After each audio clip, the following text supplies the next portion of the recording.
Assalamualaikum Assalamualaikum warahmatullahi warahmatullahi wabarakatuh. wabarakatuh. Waalaikumsalam warahmatullahi wabarakatuh. Alhamdulillah, Alhamdulillah, kita bertemu kita bertemu kembali kembali dalam dalam edukasi, edukasi, inspirasi, inspirasi, cita, cita, dan dan karya. karya. Di sore hari Sore hari ini ini kita sudah kita hadir hadir guru pejuang pejuang dari Jawa dari Jawa Barat. Barat. Sebelumnya kita Sebelumnya sudah kita bertemu sudah dengan bertemu Good dengan Traveler traveler bersama sama guru guru penulis penulis dan dan juga juga guru kunjung. kunjung. Nah, Nah, hari ini hari ini kita kita kehadiran kehadiran guru pejuang dari dari Salawu. Salawu. Pastinya Pastinya penasaran kan siapa dia? dia? Lihat dulu ya. Dulu ya.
Nah, menarik. Menarik. Penasaran. Aku dan Aku Jo. dan Jo. Mana ya? Mana ya? Kita sini dulu. Sini dulu. Sebentar. Sebentar. Ini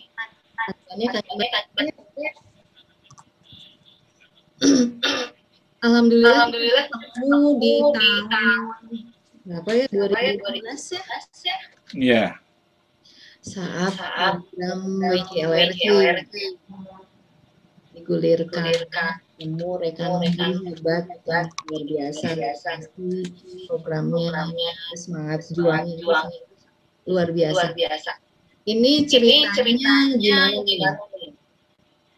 Sampai ada Bu ini gimana ceritanya?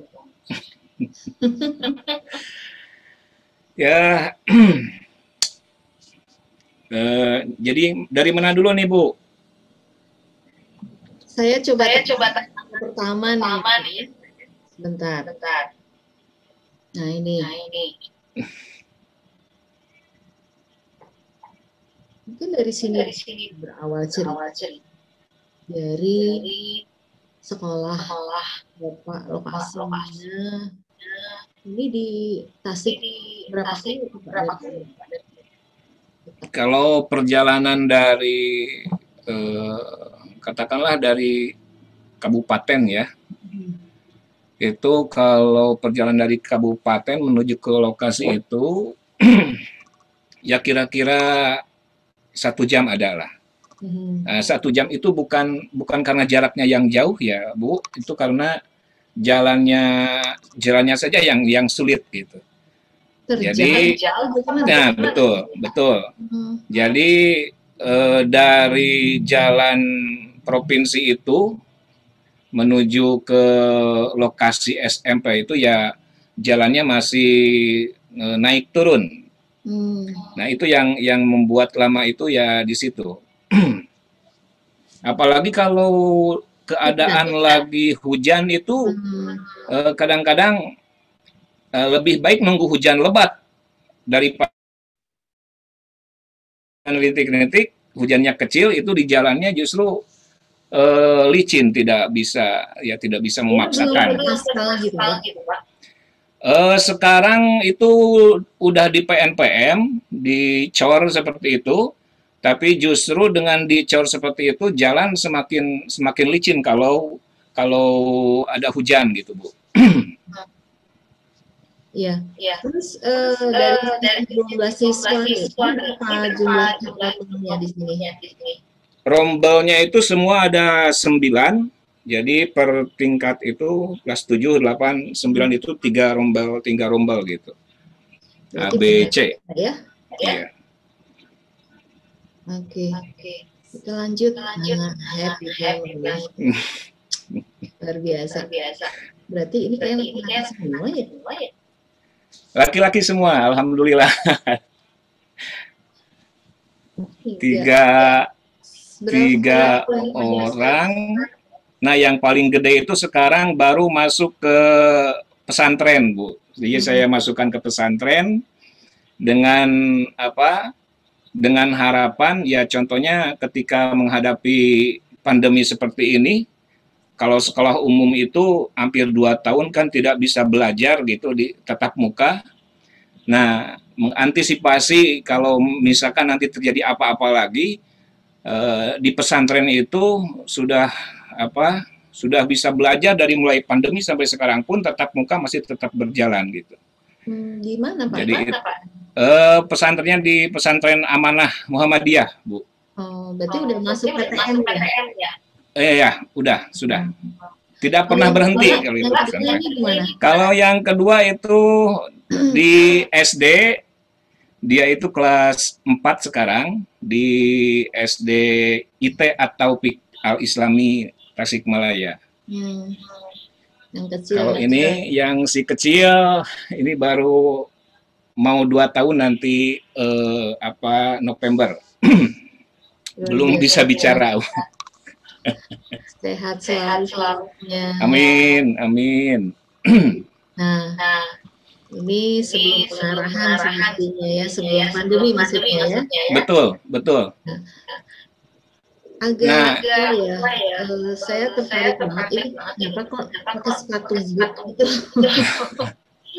Ya bisa dilihat sendiri Ibu dari latar kemudian lapangnya itu masih tanah merah lengket dan kebetulan ketika kejadian musimnya lagi musim penghujan. Jadi mau tidak mau ya kita menggunakan boot kalau ada aktivitas ini ketika habis dari upacara bendera, Bu. Ketika ada pengumuman lah gitu. Jadi kalau ada pengumuman si anak-anak itu kadang-kadang dilingkarkan di lapang itu, kemudian kita mengasih pengarahan di sana. Anak-anaknya ini tergolong bagaimana Pak dari sisi karakteristiknya, misalnya level anak itu kan berlevel ya, ada yang betul. Ya, baik. Dari anak-anaknya sendiri ya bisa dikategorikan kalau misalkan saya boleh melevelkan itu ada 3 level sebetulnya. Sekitar berapa ya? 50% itu memang jadi tergantung lingkungan. Jadi lingkungan itu mempengaruhi.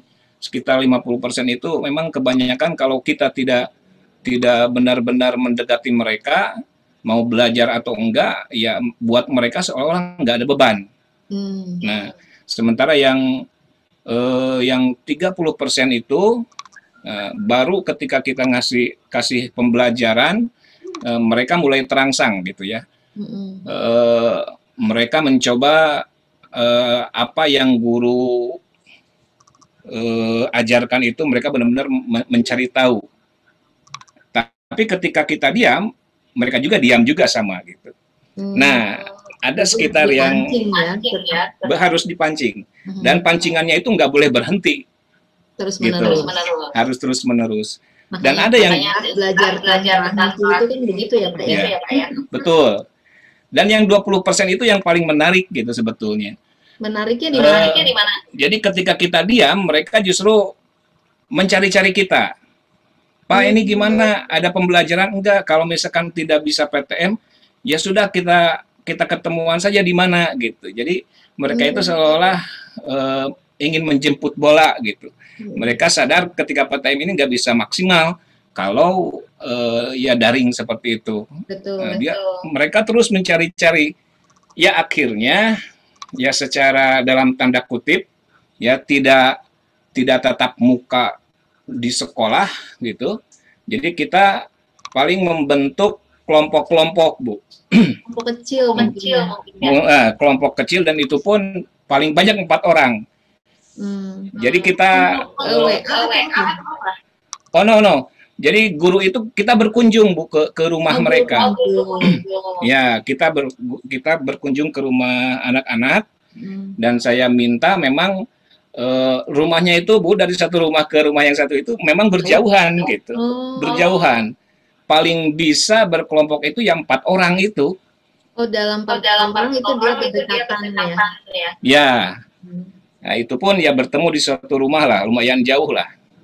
Itu jadwal kunjungannya seminggu berapa kali? Itu tidak sekolah sendiri, Bu, tidak bisa sampai sekarang tidak memberikan arahan. Ya maklum lah.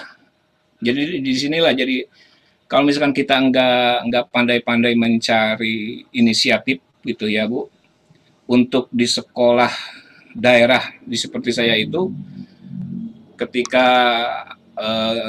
masanya seperti ini, mereka ikut-ikutan dalam tanda kutip diam, Bu. Jadi seolah-olah silakanlah kreasi apa yang dimiliki guru, ya sudah itu yang dikerjakan. Inovasi. Betul. Dan memang saya nggak bisa seperti itu. Saya ingin terus apa ya? Nah, bagaimanapun. Jadi bagaimanapun caranya si anak-anak ya harus bisa lah, ya harus bisa belajar gitu. Ya. Nah, ini ada pelibatan masyarakat juga ya dalam proses pembelajaran. Kan ada dilihat sebelum pandemi ya, proses pembelajaran. Dengan masyarakat ini seperti apa pelibatannya? Anak-anak itu ini kebetulan lagi eskul literasi, Bu. Yang ini. Ya, semua gambar itu sedang eskul literasi. Gitu. Jadi ketika setiap berapa kali dalam kalau nggak salah dalam setiap 3 kali pertemuan dan keempat kalinya itu saya suka mengajak mereka keluar gitu, Bu. Nah, disitulah pelibatan masyarakat itu, karena di sana dekat dengan tukang potong kayu. Nah, itu mobil suka dipakai angkut untuk kayu-kayu, Bu. Ini ya. Ya, dan kebetulan kita juga akrab sekali dengan warga sekitar.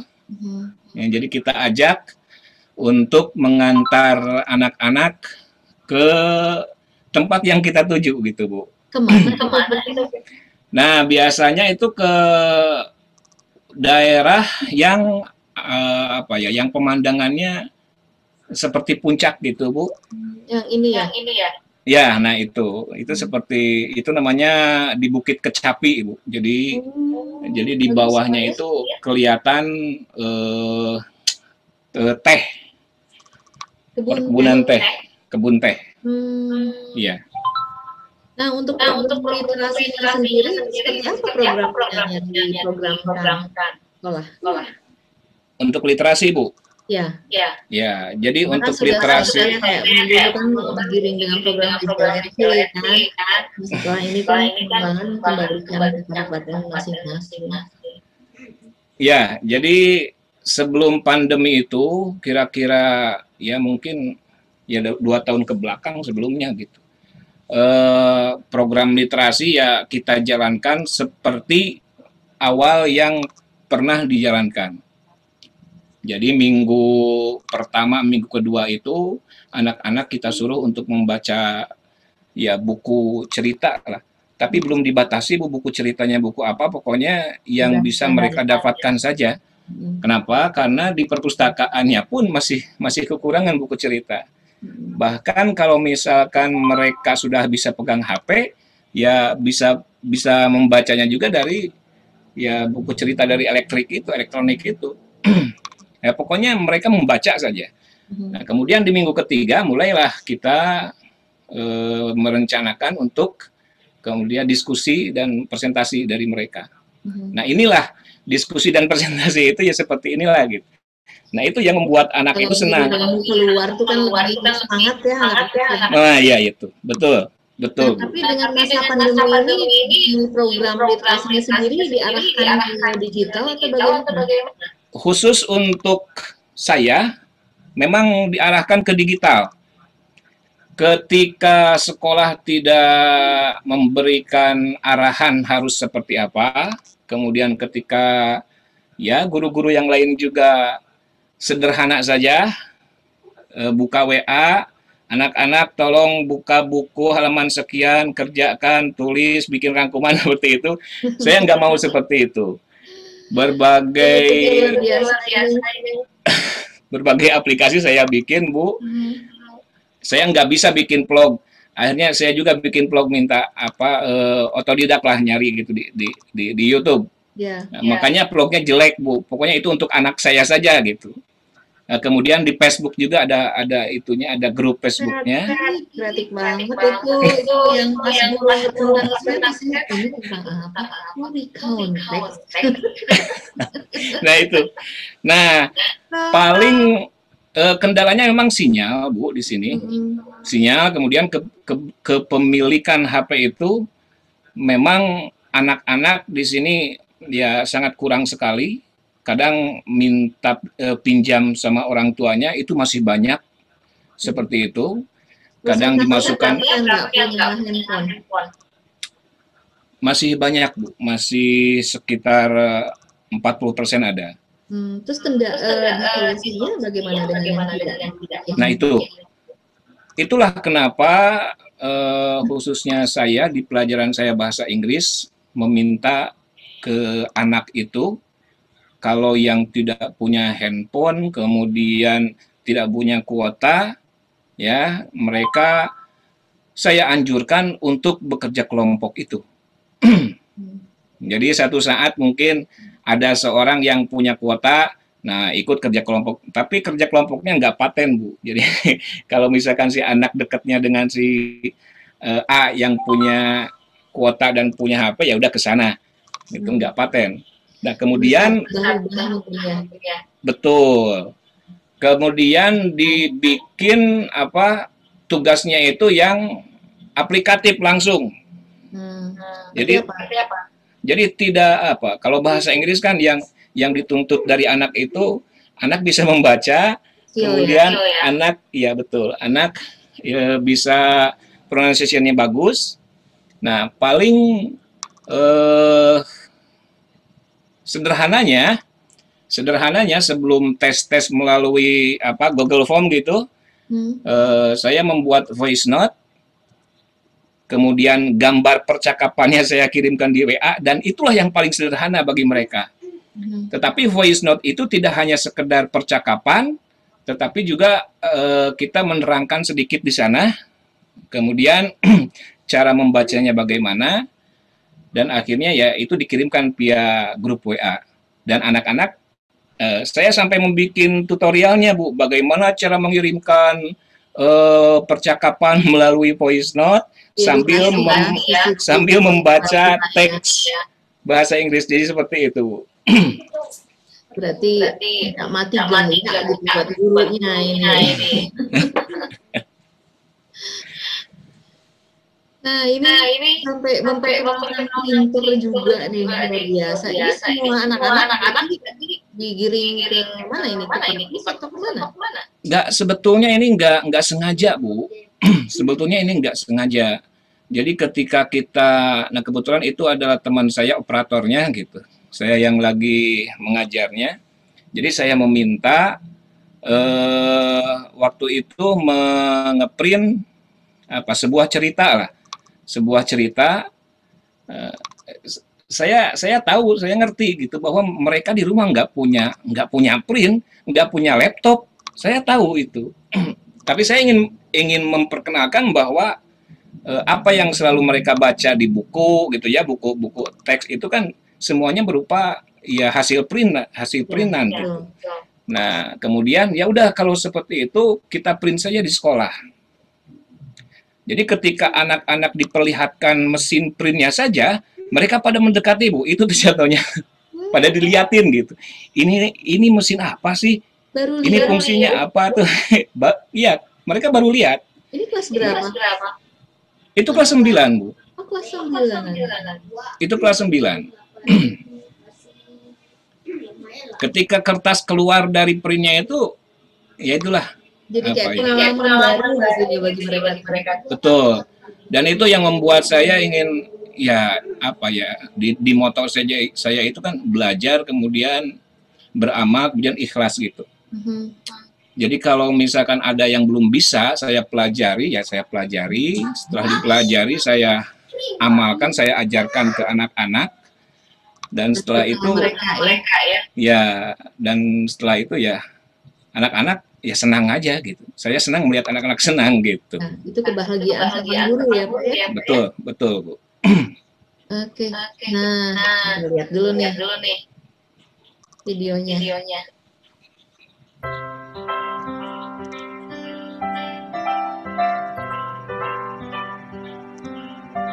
Lihat video ini sedih saya, Pak.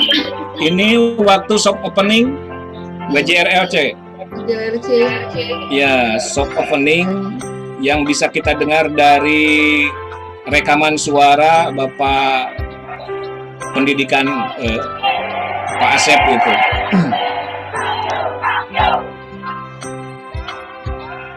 Nah, jalannya seperti ini menuju sekolah. Sekolah ada di atas bukit itu, Bu, di lereng itu, di depan.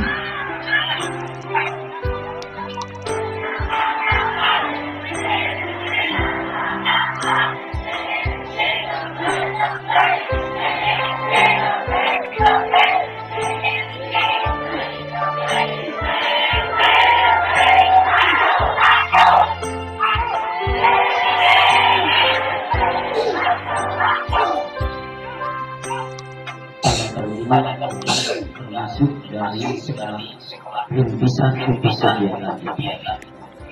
Hal itu lalu kita seberi bersama yang perlu diimplementasikan program-program itu.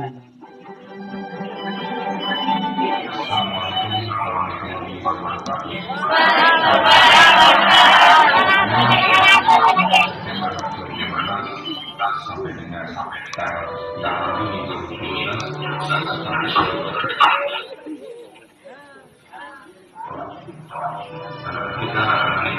kita membaca komunikasi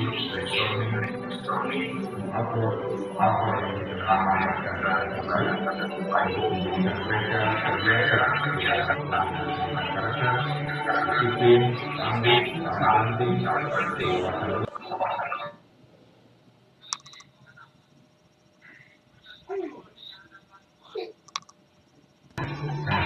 kita sendiri untuk bersama-sama dalam edukasi. Selamat berkomunikasi.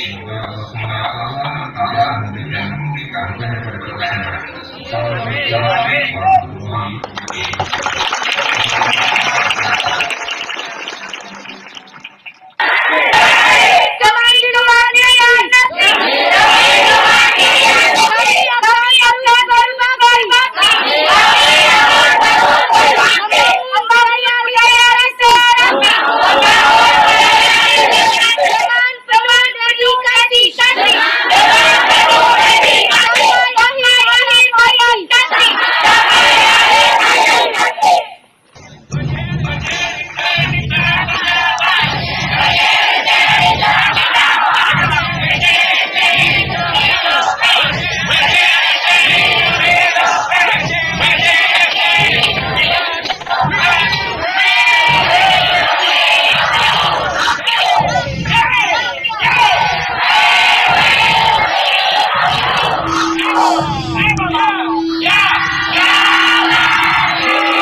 Luar biasa. Saya nggak butuh penghargaan apapun, Bu, sebetulnya. Jadi anak-anak kami itu di daerah dia punya hak yang sama gitu dengan pendidikan. Dengan anak-anak siswa-siswa yang ada di kota dengan fasilitas yang komplit lah. Betul. Meskipun terus terang saja minim sekali dukungan dari sekolah. Ya, dengan melibatkan masyarakat, saya punya dukungan justru dari masyarakat. Gitu. Saya berani seperti itu karena ada dukungan dari masyarakat. Saya ingin melihat ya anak-anak kami itu ya bisa tertawanya ya tertawa senang, gembira, ya bahagia karena bisa mengenal ya pendidikan gitu seperti itu. Bahwa di pendidikan itu ya juga menyenangkan lah gitu, tidak membosankan. Betulnya. Kalau untuk hal-hal yang lain saya jarang lah, nggak pernah nangis lah. Tapi kalau untuk apa ya yang berhubungan dengan anak-anak gitu sekolah, nggak tahu, mungkin karena ya udah harus seperti itu. Luar biasa perjuangan pastinya sangat ya, menoreh betul-betul menoreh. Jadi jiwa itu terbawa Oh, luar biasa. Saya penasaran dengan ini.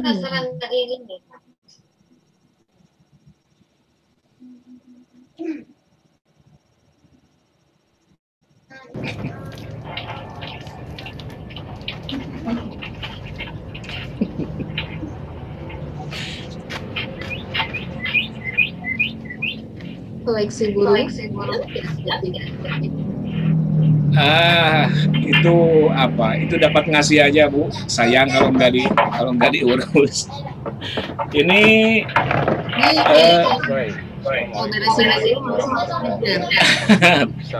ya pagi hari itu ngasih makan, kemudian mandiin, ya langsung. Jadi gimana ya, Bu?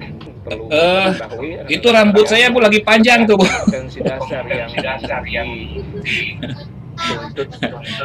Rambut saya masih panjang. Konteks ini adalah berikut.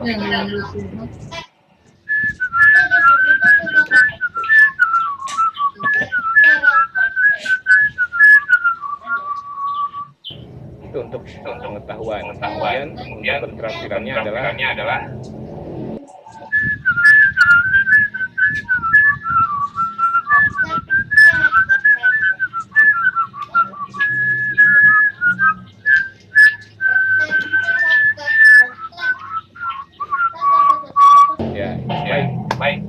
sekalian, recount itu adalah jenis teks yang menceritakan kembali sesuatu yang sudah terjadi. Ya, jadi recount, menceritakan kembali, mengungkapkan kembali, membicarakan kembali.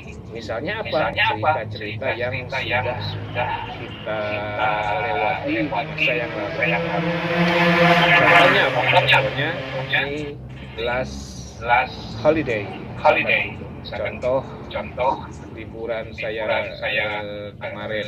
kemarin, atau mungkin menceritakan atau kejadian yang sudah lampau, ceritakan kembali sekarang. Misalkan kejadian meletusnya gunung Galunggung, misalkan diceritakan lagi sekarang.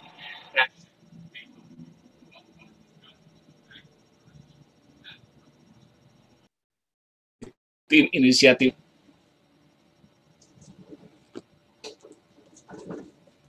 Oke. Bisa ke ngajar tuh apa ngurus burung dulu gitu. Luar biasa nih idenya ini. Jadi gimana ya, Bu, kalau saya itu ke si anak itu saya menjanjikan seperti ini, Bu. Meskipun mata pelajaran yang saya empu itu bahasa Inggris, yang ya apalagi untuk di sekolah daerah itu paling ditakuti lah gitu ya. Nah, berangkat dari situ saya dianggap sulit ya. Betul. Jadi berangkat dari situ saya menjanjikan ke anak-anak bahwa pelajaran bahasa Inggris akan menjadi pelajaran yang paling mudah dan paling menyenangkan. Nah, berangkat dari situ, ya berbagai macam usaha saya lakukan gitu. Kemudian ke anak itu saya tegaskan untuk tugas-tugas di masa pandemi ini, untuk pelajaran bahasa Inggris, kalian berada dimanapun, kalian bisa mengerjakannya. Kalian bisa ketika kalian berada di kebun atau lagi ada di jalan atau lagi ngojek, Bu, ngojek penumpang, kalian akan bisa mengerjakannya. Nah, terbukti ketika Zoom yang kemarin, yang awal itu ada ya. Nah, yang itu Nah, yang Zoom itu ada salah seorang anak yang sedang ngojek, Bu. Yang sedang ngojek sambil berjalan di motornya, dia sambil memperhatikan pengarahan di awal pelajaran gitu. Jadi saya janjikan Jadi saya menjanjikan ke anak-anak itu untuk pelajaran bahasa Inggris, ya si anak-anak itu tidak boleh membawa buku catatan, tidak perlu membawa pensil, pulpen, cukup HP saja di tangan. Kalau ada yang harus dicari referensinya, lihat di Google. Mereka sedang berjalan dimanapun, saya pastikan mereka akan bisa menjawabnya. Begitu, Bu. Jadi tidak mau menyusahkan orang anak lah gitu. Ya. Jadi ini ada beberapa platform ya yang digunakan oleh KBR kemarin. Ada yang TikTok, Zoom, dan juga FB. Betul. Ini apakah dikasih bagi anak yang tidak bisa melalui dia melalui FB atau melalui apa? Ya, jadi ini adalah pilihan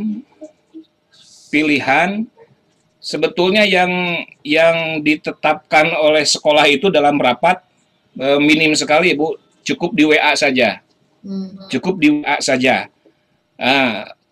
Ketika melihat memberikan pembelajaran di WA, ya kebanyakan guru-guru seperti itu. Tolong buka buku paket halaman sekian, bikin rangkuman. Anak-anak kan harus menulis gitu ya. Dalam satu hari itu, betul. Dalam satu hari itu kan 3-4 pelajaran gitu, Bu. Masa dalam satu hari ya, BDR itu dalam satu hari itu 3-4 pelajaran, Bu.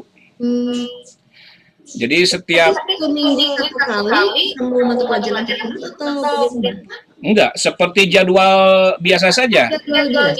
Ya, bahasa Inggris misalkan dalam satu minggu itu 2 kali pertemuan. Ya, kita 2 kali pertemuan gitu. Nah, itulah yang meminimalisir si anak itu. Jadi untuk bahasa Inggris dalam satu minggu itu, meskipun 2 kali pertemuan, tapi pertemuan keduanya itu untuk menunggu tugas anak yang belum selesai. Gitu.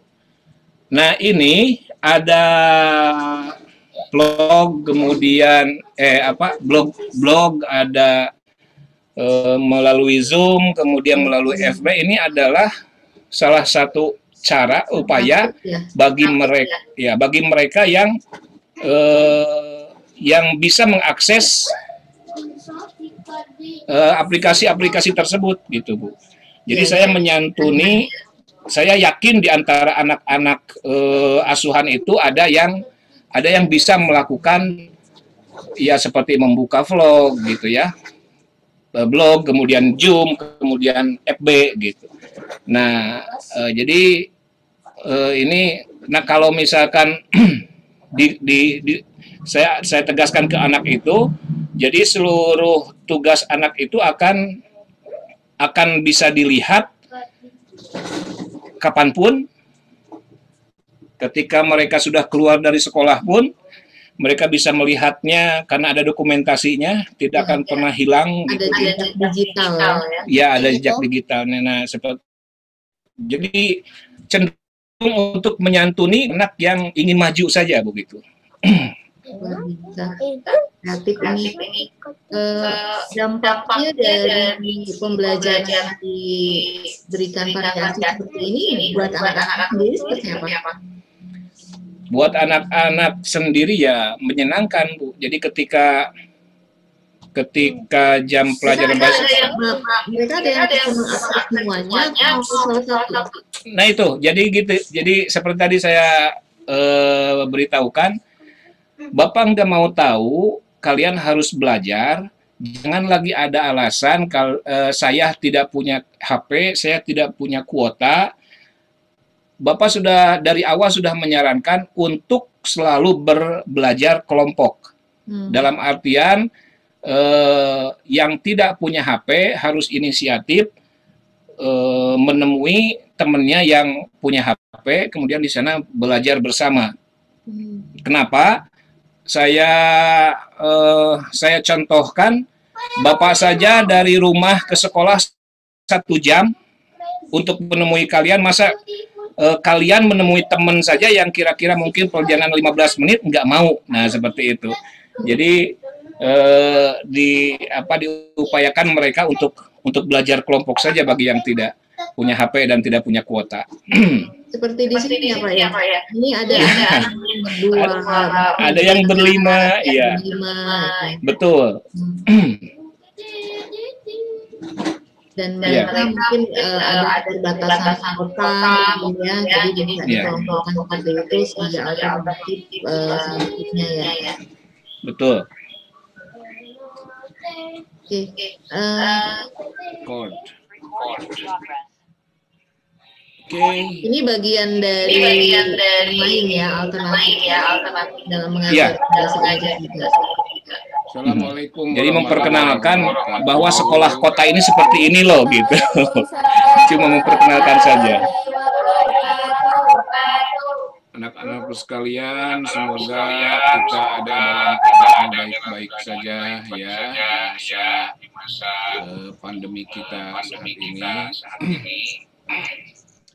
Nah, kita sekarang akan mempelajari tentang materi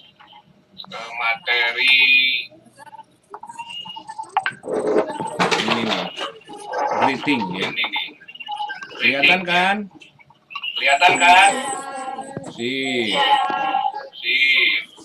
Oke, yang ada di sini berapa nih? 11 orang lumayan lah. Nanti ada videonya. Oke. Kita akan bertemu bahasa Inggris itu dalam 1 minggu itu 2 kali ya, hari Senin dan hari Selasa. Nah, 1 hari untuk pertemuan, kemudian 1 harinya lagi untuk mengerjakan tugas yang Bapak berikan.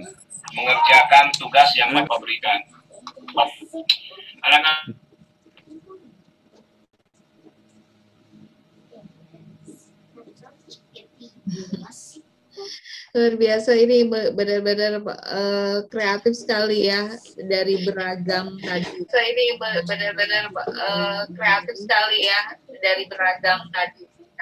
Terus di sini disajikan dengan yang tipe model lain. Luar biasa.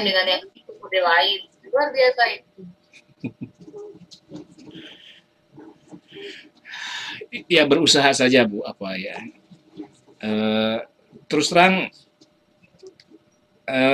ketika saya membaca postingan-postingan seseorang gitu, postingan-postingan guru lah, katakanlah seperti itu, di Instagram atau di Facebook, apalagi sekarang di masa pandemi seperti ini, yang menjadi postingannya itu kenapa bukan memposting anak belajar gitu, bagaimana anak belajar. Ini kan kadang ya gimana lah, bisa ada yang saya lagi di nih, jepret foto, saya ada di sini nih, jepret foto. Nah justru itu bukan, saya nggak suka gitu. Kenapa nggak dimaksimalkan untuk justru memposting yang berhubungan dengan anak-anak lah, belajar lah gitu. Makanya bisa Ibu cek postingan saya nggak banyak Bu, paling tentang anak-anak gitu ya, tentang permasalahan sosial, paling seperti itulah gitu. Ya. Dan anak-anak suka Bu, anak-anak memang suka. Pasti, jadi ketika tahun berikutnya, kemarin saja ada yang WA, Pak, saya melihat, saya sekarang sudah bekerja 3 tahun, sudah keluar dari SMP, ketika kangen saya melihat video-video Bapak di YouTube, kemudian di Facebook, katanya seperti itu.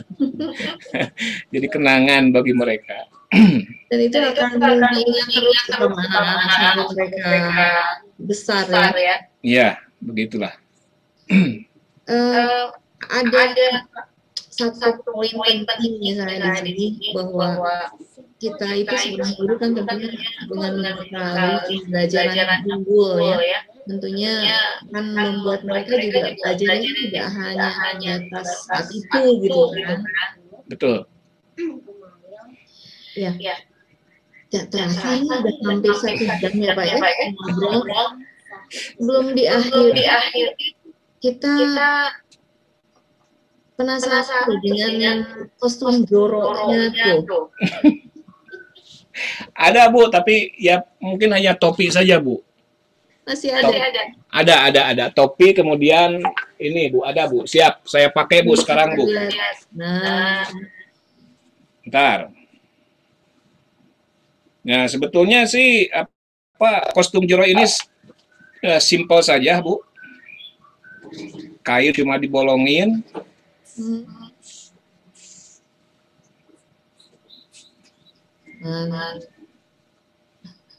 Jadi ingat di Jambore ya. Betul.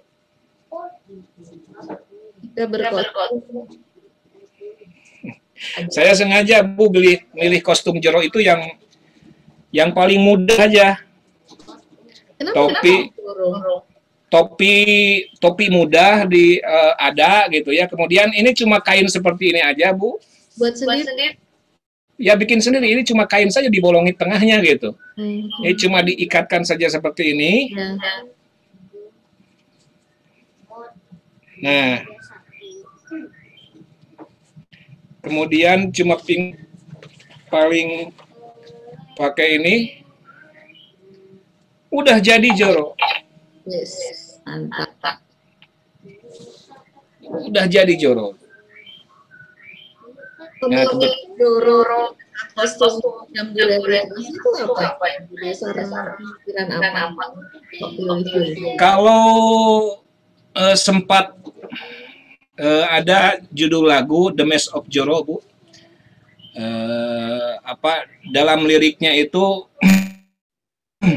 apa? Jadi si Joro itu kalau dalam sebuah lilin itu ya memberi penerang Bu. Nah, ya kok bagus gitu Bu. Jadi memang di kondisi sekarang seperti ini ya bagus. Ya falsafah seperti itu kok ada benernya juga gitu.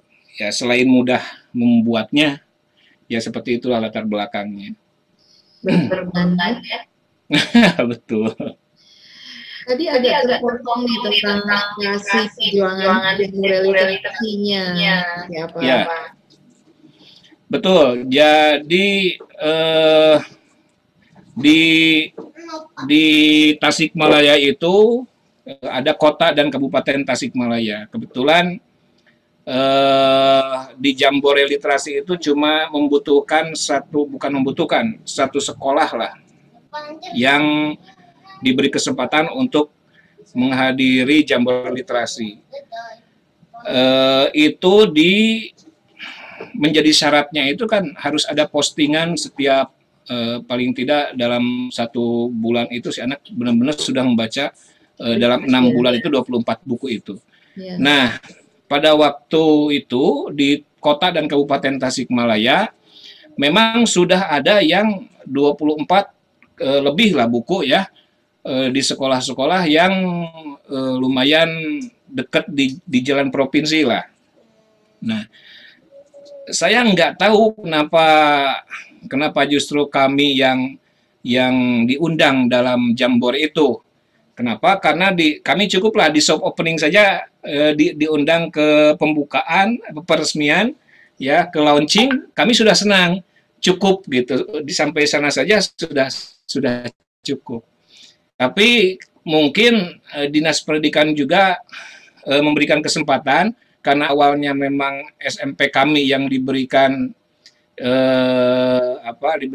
kesempatan oleh provinsi di soft opening, kemudian mengerjakan program-programnya selama beberapa bulan itu, 6 bulan kalau nggak salah. Kemudian Dinas Pendidikan memberikan kesempatan kepada SMP kami, ya udah silahkan kasih hadiah anak-anaknya untuk ikutan Jambore Literasi. Nah, seperti itu, Bu. Pastinya bahagia sekali ya anak-anak ikut. Anak-anak di saya itu, Bu, jangankan ke kota kabupaten, apalagi ke provinsi, ke kota kecamatan pun jarang, Bu. Jadi ketika di perjalanan naik kendaraan itu Bu, banyak sekali anak-anak yang muntah Bu. Oh begitu. Betul, betul Bu. Jadi banyak kenangannya lah. Benar-benar. Pantesan bisa tahan kan. Itu air mata perjuangan. Di sini ada 3 kata ya dari aku dan Joro, belajar, beramal, dan ikhlas. Jadi sebenarnya sudah sedikit ya dibahas. Iya. Itu gimana? Belajar. Saya kadang suka suka iri Bu bagi guru-guru yang ada di sekolah-sekolah yang bonafid lah gitu ya, atau paling tidak yang dekat dengan jalan besar gitu. Kok kesempatan untuk meningkatkan kompetensi guru gitu seolah-olah mudah dan untuk diikuti itu ya mudah saja, banyak kesempatan gitu. Tapi ke sekolah yang ada di daerah itu, ya kalau kita tidak mencari ya kita nggak akan tahu akan informasi itu. Kenapa saya seperti itu? Karena saya juga melihat di Facebook kan, jadi melihat rekan-rekan guru pelatihan ini, pelatihan itu gitu. Saya bukan nggak mau seperti itu, tapi oke lah. Tanpa saya mengikuti itu, saya akan berusaha untuk menjadi, ya katakanlah untuk si anak justru menjadi lebih menyenangkan gitu belajar gitu. Tetap menjadi baik bagi mereka. Nah itu Bu, jadi memang ya udahlah nggak apa-apa, saya nggak ikut hal seperti itu, pengembangan kompetensi guru seperti itu, ya asalkan saya itu ada pembaharuan ketika menghadapi anak didik saya. Tetap berinovasi ya. Ya betul, itulah makanya kenapa ya saya harus terus belajar.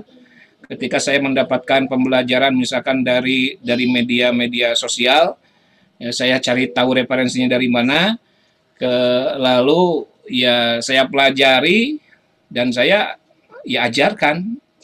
Ya seperti bikin blog itu, ya memang nggak bisa. Ya betul Bu, nggak bisa sebetulnya, nggak bisa gitu.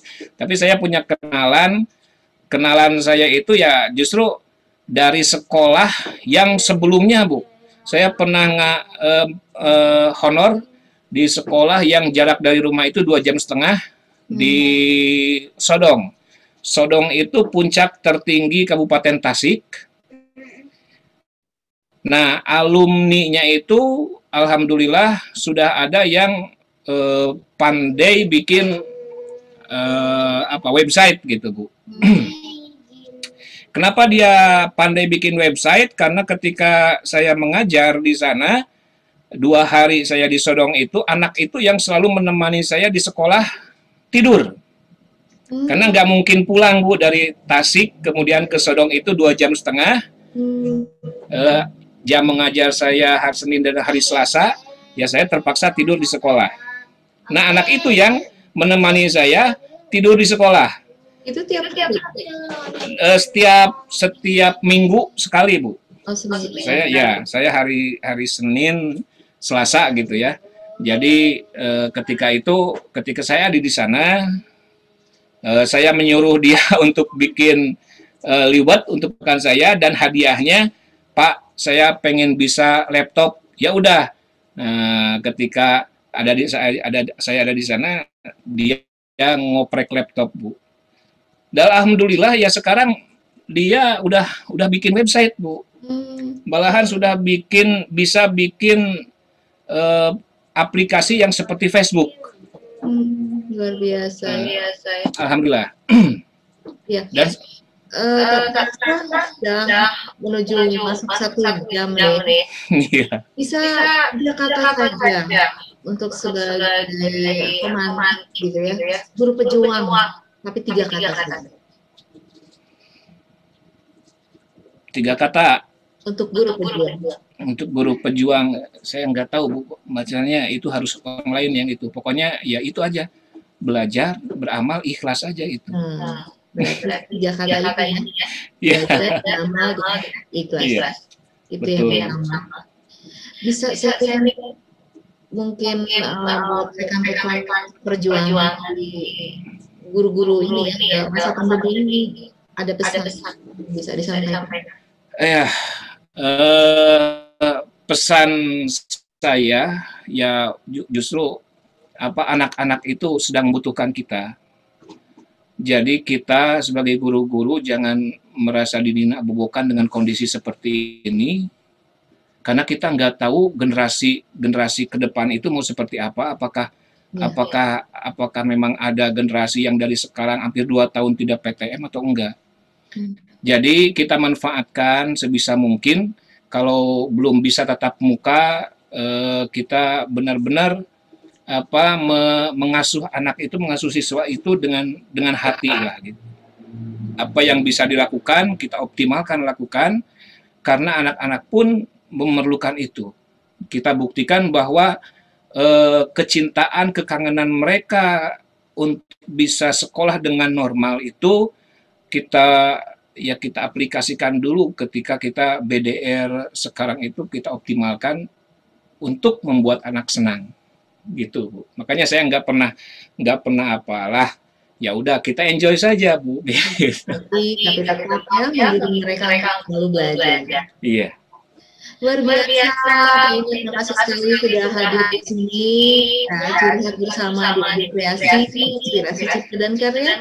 Terima kasih waktunya Bapak. Sama-sama, hatur, thank you. Itu Zoronya foto dulu ya Pak ya. Bahasa Inggris. Wah, flashback hitam ya. Iya.